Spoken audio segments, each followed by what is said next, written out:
In just about 3 hours, President Obama will meet with Iraqi Prime Minister Nouri al-Maliki in the Oval Office. Al-Maliki expected to appeal for more U.S. help in fighting resurgent violence that began within months of U.S. troops leaving at the end of 2011.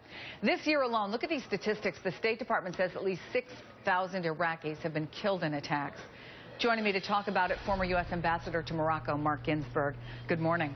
Good morning, Chris. You know that al-Maliki's government refused to let U.S. troops remain in his country with legal immunity nearly 2 years ago. So, I mean, what options at this point does the U.S. have? What kind of assistance could President Obama provide?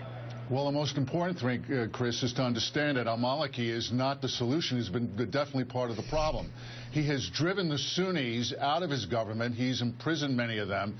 He's arrested political opponents who are Sunni, and he's driven them into the hands of al-Qaeda by, in effect, using his own paramilitary forces, not only against them, but also against the Iranian political refugees at Camp Ashraf and Camp Liberty, who the United States has pledged to protect. So here he is, hat in hand, coming to the White House for assistance, and yet he himself is the reason why this violence has escalated. Well, let's talk about Iran a little bit, because it was interesting. Al-Maliki wrote an op-ed for the New York Times today, and the word Iran was not in there once.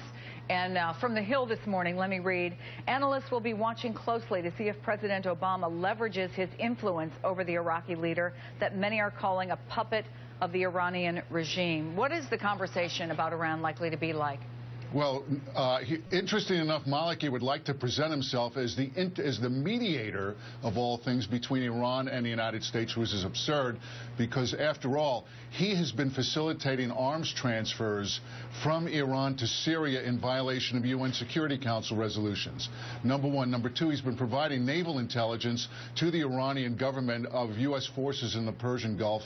And three, he has escalated the terrorism that is occurring in Syria itself. So for him to come in to ask for this assistance, it's important for the United States and the president to impose conditions. One, Maliki has to guarantee the protection of the inhabitants of Camp Liberty. Two, he has to stop these transshipments of arms from Iran to Syria. And three, he has to permit Sunnis to come back into the government and reconcile the role that Sunnis need to play in Iraq, or else the sectarian violence is going to cause a complete meltdown in Iraq. But realistically, do we have the leverage to make that happen?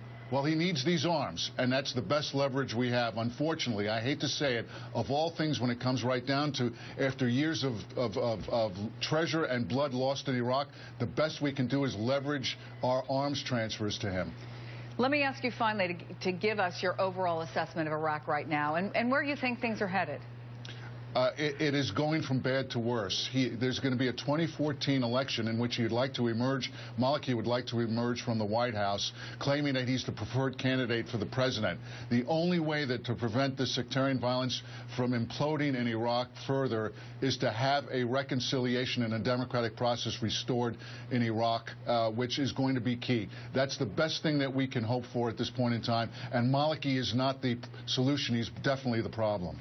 Ambassador Marc Ginsberg, always good to see you, Ambassador. Thank you. Thank you.